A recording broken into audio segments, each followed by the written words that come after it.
Hey guys, how's it going out there? Thanks for being here again. Hope you're having a wonderful week so far. So thanks again for being here. So this week we're going to get into something a little bit different that you probably will recognize, especially if you like action movies. All right, but we're not just going to talk about the music itself. We're going to talk about how it's created and what's so different and particular, peculiar about it. So this week we're going to talk about different time signature. Usually we've talked about, we have talked about time signatures earlier this school year, but we've talked about mostly 4/4 time. Now, what does that mean? Well, a time signature looks like this.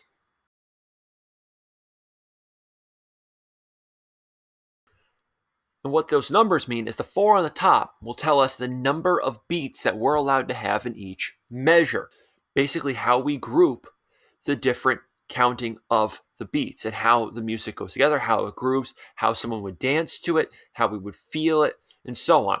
So a lot of the time, if you ever hear, a band count off 1, 2, 3, 4, they're in 4/4 time.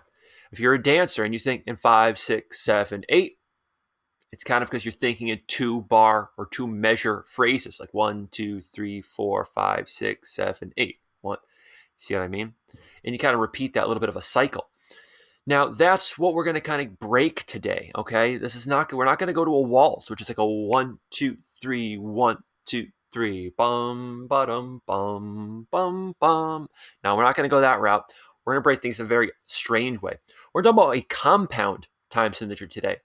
And when I talk about a compound time signature, I mean we're actually going to be combining two other time signatures into one. Now, probably the most well-known of these compound time signatures is what we call 5/4 time, which we're going to check out today. Now, when I say 5/4 time, remember what I said. The top number in a time signature tells us the number of beats per measure. That bottom number, don't want you to get too confused about it. It's basically how much you would divide up the whole measure. So what type of note would get a beat. So if the bottom number is a 4, it means that we're going to be, if you divide something by 4, you end up with a quarter. So a quarter note would be how we count each beat. If the bottom number was a 2, if you divide something by 2, you have a half. That means we'd count a half note as a beat and so on. But that's a little bit more confusing, so I don't want you to get too stuck on that. So just if that's confusing you, forget about it.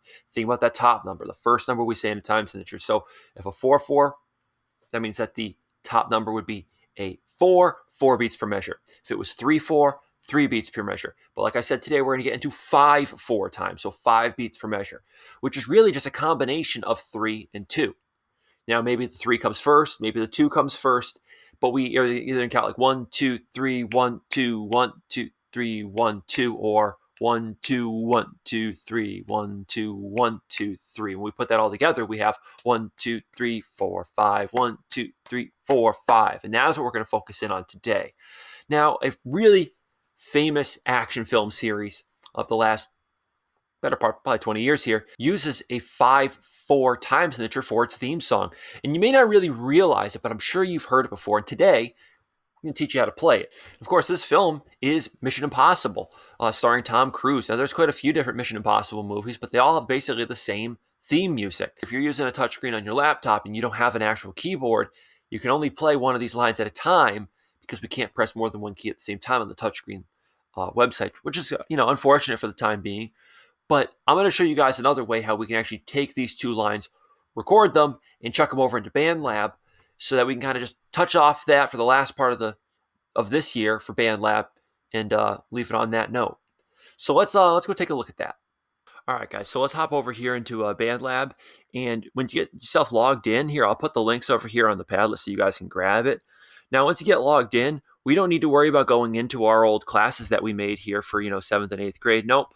We're just going to go ahead right up to the top, and you'll see a little folder, a little old kind of file folder with music notes on it there, some 8th notes. We're going to click that, all right? Now, that's going to be your library, and you might not see much there because you've been doing assignments. But in here, if we click this button right here called the Mix Editor, this is how you guys make your own projects. You don't have to worry about doing projects for assignments or anything. You guys can go ahead and use this anytime. I hope that what I've taught you this year, and we've taken a look at together, our little explorations, I hope that, it's gotten you kind of used to using some of the tools in here. And there's a lot of other tutorials out here on the internet too, if you want to go a little further with it. But we're going to go with this one. And once we get in there, there's nothing there. So it's going to say new track. We want to click where it says instruments on the far left. Now, when you do that, you should have a screen that looks like this right here. If you don't, in the bottom corner, it says instrument. You want to click that over there. And so you get this little keyboard up here. Now, we can change the type of instrument it is right over here. Maybe we want to go over here and turn this into like a synthesizer. And we totally can do that. All you got to do is click where it says piano. And we're going to go down to, say, synth bass. We're going to go with a bass for now because we're going to start off with the bass line for this Mission Impossible theme. Now, then you can use your keyboard on your actual laptop too if you don't have a touch screen. So for those of you that didn't have a touch screen, you still could do this here. Or you can just straight up click on the screen, or you can use the touch screen too. Either way. Okay, so for us to learn this one now, all we really got to do is use this keyboard. Now, you can always learn this off on another virtual keyboard and some sort of another touchscreen website. But we're going to stick on this one for today because we can actually still use this keyboard right here too. And also, it shows you right on the keyboard here a bunch of letters, but like these letters and numbers we see right through here, these are just shortcuts we can actually use our computer keyboard in case you don't have a touchscreen. So even if you don't have an actual piano sitting nearby or electric keyboard, if you don't have a touchscreen on your laptop, you can still do it with the actual like shortcuts that are spelled out here. But don't let these numbers and buttons confuse you right here. All these like the 3, 4, 5, QW. No, we're not going to use those letters for music. Those are just shortcuts in case you want to use your computer keyboard. What I suggest you do is go over to the top right corner where it says the word pitch. We click where it says pitch, and then now it shows us the actual letter names of each of these keys. Now, the only thing that may confuse you is why sometimes it says C1, C2, C3. The higher the number, the higher the pitch. So C1, really low. C2, a little higher. C3 goes a little higher, and so on. All right? Okay, so let's try this out here. What we're going to be doing is we're going to be in the key of G minor. Now, what does that mean? Well, it means that we're going to be starting on the key of G for the most part. We're going to be focused around the key of G. Now, where is G? Well, right over here. If you take a look, there's a group of 3 black keys right here. We're going to go to the far left because we're going to be making what we call a bass line right now, a bass line. Now, right over here, that G key is the white key between the first 2 black keys in the group of 3. It'll sound like this. Now, if we want to play that with, say, our keyboard shortcuts, you just click pitch, and you can see that you play it with, if you press the B key on your on your computer, it'll also play you pitch G. But I want to keep it on pitch for here, so we want to think more on what the names of the keys on the keyboard really are, not so much a shortcut. So we have a G. We're going to play 2 Gs. So if we were to do that, it would sound like. Now after that, we're going to go to a B flat. Now, all the black keys here have 2 names on them. There's a sharp name and a flat name. That gets a little confusing. B flat is the B with the little B next to it. So it's also A sharp right here. The black key to the right in the group of 3. 2 keys to the right of G. Right there. And then we're going to play a C. In fact, we're going to play the one that says C2 for here. If you wanted to use your keyboard shortcuts, that's B, B, J, and then the comma is your C. So that's the play. Right there. So we're going to play G, G, B flat, C. Try that a few times. Once again, G, G, B flat, C. That's half of it. You're thinking, this isn't so bad? Good, because we're almost done. The second half of it is simply this. We're going to play 2 Gs again. And then we're going to play F and F sharp. F is the white key to the left of the group of 3. F sharp is the black key to the left in the group of 3. And then we're back at G. So again, G, G, F, F sharp. I play G again because my ear is pulling that direction. You may hear it that way too. But this is the whole thing now. We have 2 sections here. G, G, B flat, C. G, G, F, F sharp. Those should sound something like this.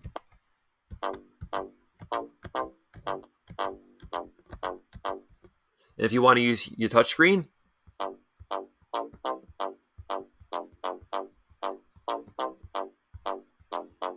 you can see I did that 2 times through there. Hopefully you've heard this before. And now what we're going to do is we're actually going to go ahead and record this. All right, guys, we're going to run out of time here for part 1, so I'll see you guys back here for part 2 in a little bit.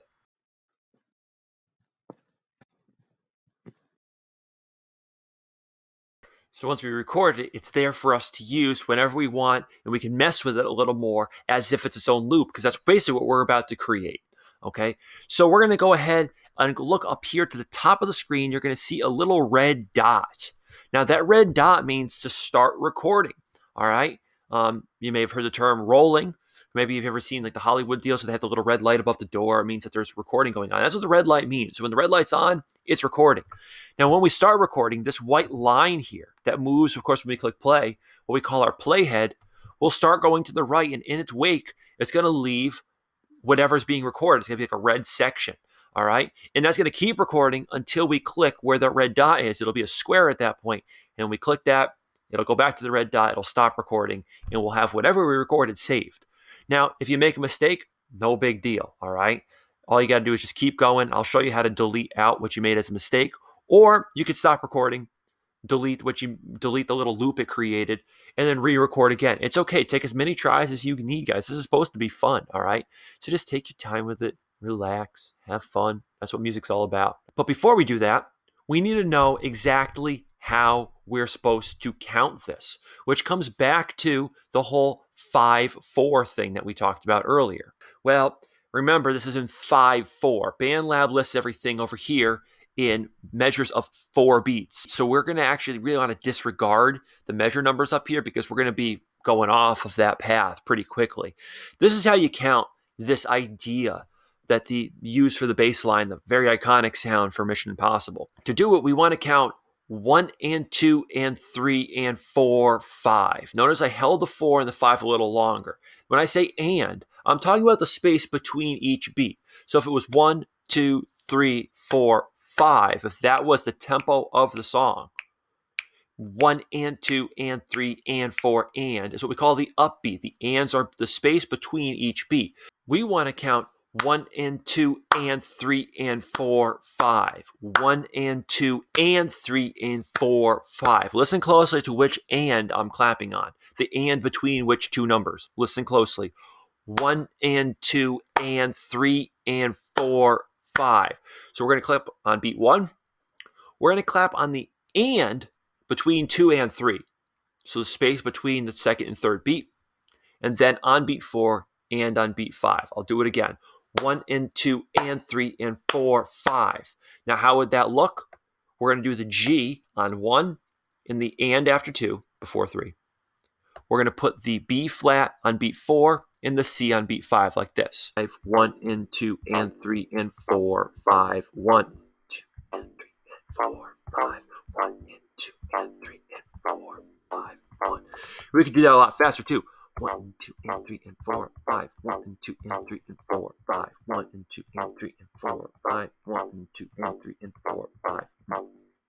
Just like that. Now that's how we want to think about the rhythm of the music that we're going. That's going to be our bass line. Now, cool, yay, we've learned it. What are we going to do with it? Well, we're going to do a little challenge for ourselves here. Let's take a look over here on BandLab. You guys take a look. There's a little red dot right up here. That red dot means start recording. Now, when you click that, it'll give you a little count off, and then you're going to see the screen start having, you're going to see our playhead, which of course is a white line right here, start going across the screen and leaving a red section behind it. Anything that we play in that time will get recorded onto BandLab, and then when we want to stop playing, we just click the red where the red dot was again, and we'll have that recorded. Let's try that out. 1, 2 and 3 and 4, 5. 1, 2 and 3 and 4, 5. 1 and 2 and 3 and 4, 5. 1 and 2 and 3 and 4, 5. 1 and 2 and 3 and 4, 5. Now then I'll just click this little square here, get it back to a circle. And there is our music. Now let's just take a listen to it here. I can see it doesn't really start until about here, so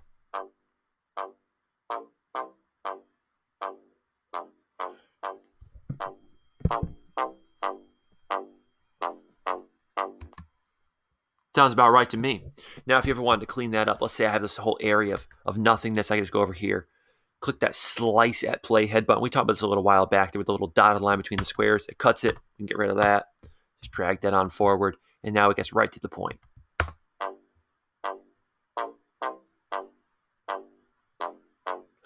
It's a little slow for my taste, but you get the idea there. And that's how you can record your own parts. All right, that's it for part 2. Stick around for part 3.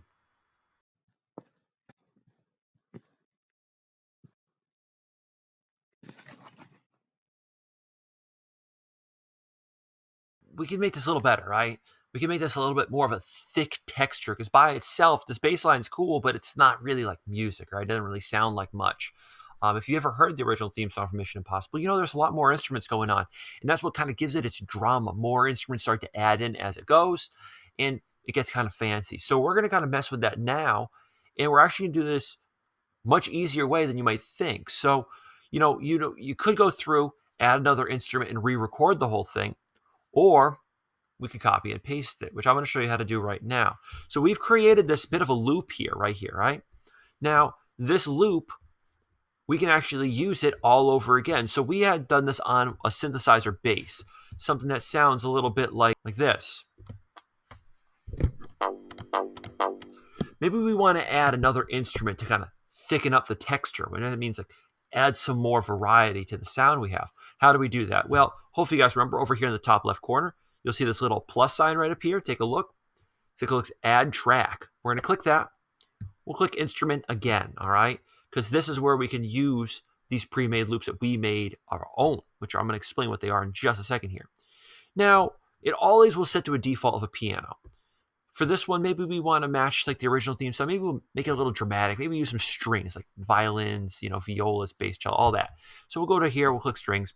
Maybe you want to pick something different. Feel free to look through all the options here, all right? Once you click on it, you have a whole bunch of different more options within that. We'll just leave it string orchestra. Why not? Kind of exciting. Now, we could go through and make it the difficult way and re-record everything like we did before. But the trick with this is we don't really have much of a beat here, right? We don't have like a drum pattern to latch on to really feel the tempo. So it can be kind of tough, especially when we're doing new time signature 5/4, a little weird, syncopated with the whole 1 and 2 and 3 and 4, 5, a little tricky. So instead of re-recording and maybe being a little sloppy and getting frustrated, we're just going to reuse what we've already made up here. So we're going to right-click it, click copy. We'll go down to our new instrument track and make sure it gets highlighted so it's not up on this one. We'll click down below it, click, and then right below where that loop is, we're just going to click, right-click, and then hit paste. And voila, it shows up. You can see here these do not line up, so I'm going to just drag it all the way over. So now they're starting and ending together. Now, if I were to click play,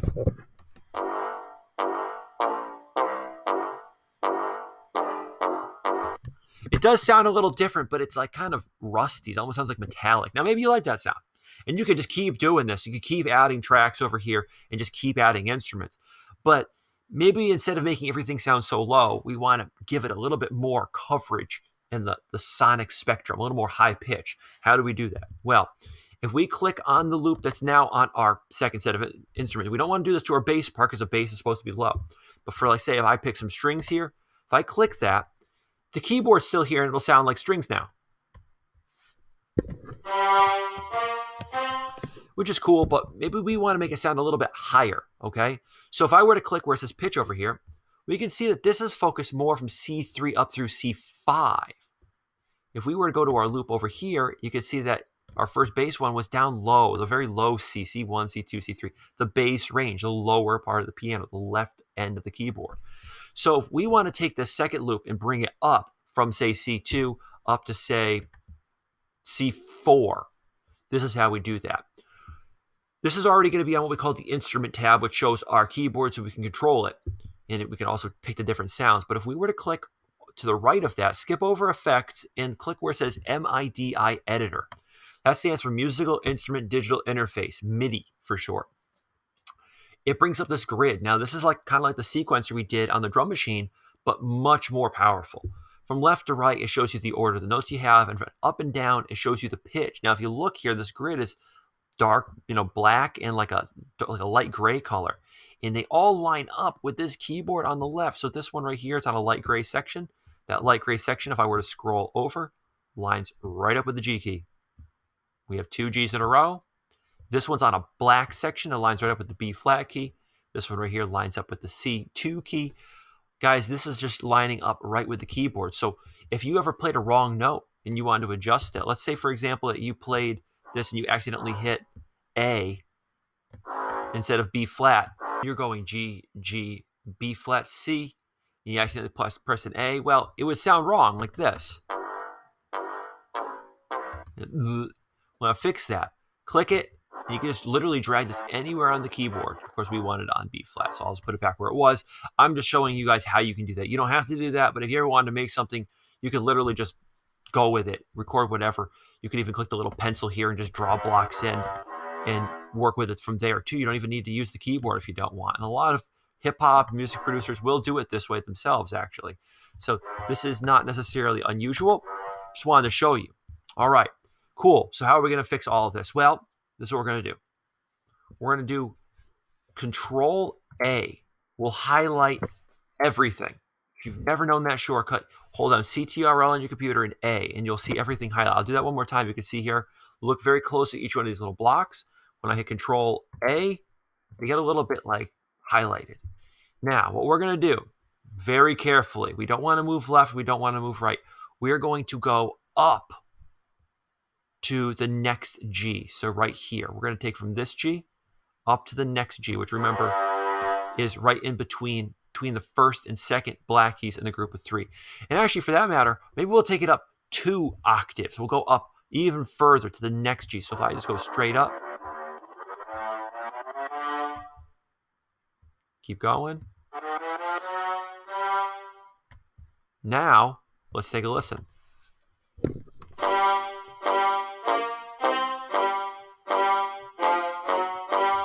You can now hear that we have the very low end of the spectrum. We also have a higher end of the spectrum, but we've done almost no work. All we did is a little click and drag and copy and pasting, and this is just how we do it. Now, guys, the idea here is that you can experiment with this. You could continuously keep adding in more instruments and just going with it, but at some point it gets to be a little bit much, so you kind of want to just at your own basis. But I wanted to show you some of these tricks of the trade here that we use, along with a casual famous song that we know. So now if you ever go up to a keyboard, you can play the little theme from the Mission Impossible soundtrack. There's more to it, but this is the basic idea. I wanted to share that with you. I hope you guys had some fun with this one. And yeah, there you go. Another one to remember. Quite simple. All right, guys, I want to thank you for being here again. I hope you guys have fun with this one, and really want to appreciate all your effort that you've put in. So, let's finish this one up strong, guys, and I'll see you again next week. Peace, everybody.